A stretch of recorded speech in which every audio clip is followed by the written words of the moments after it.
There are several light indicators on your purifier to be aware of. If the purified water light is orange, for example, it could mean that the purifier is powering on, or that the purifier has not been used for a long time. If this same light is flashing orange, it could mean that the water coming from the faucet is too hot. A complete troubleshooting list can be found in your user manual.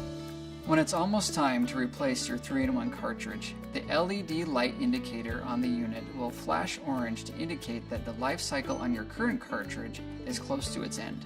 If you delay in replacing your 3-in-1 cartridge, then the 3-in-1 LED light and the purified water LED light will stay lit solid orange, indicating that you have reached the end of your cartridge's life cycle. Before replacing your 3-in-1 cartridge, first turn off your faucet, unplug your power adapter, and wait at least 2 minutes. Then, remove the top lid of your purifier and firmly turn the cartridge counterclockwise to unlock.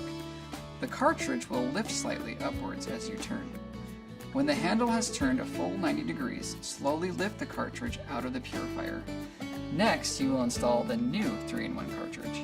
First, ensure that the top lid is removed from the unit and that the purifier cartridge slot is uncovered.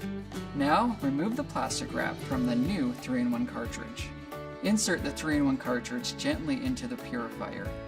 Align the cartridge at 9 o'clock, and pushing downward, turn 90 degrees to 12 o'clock until the cartridge is seated.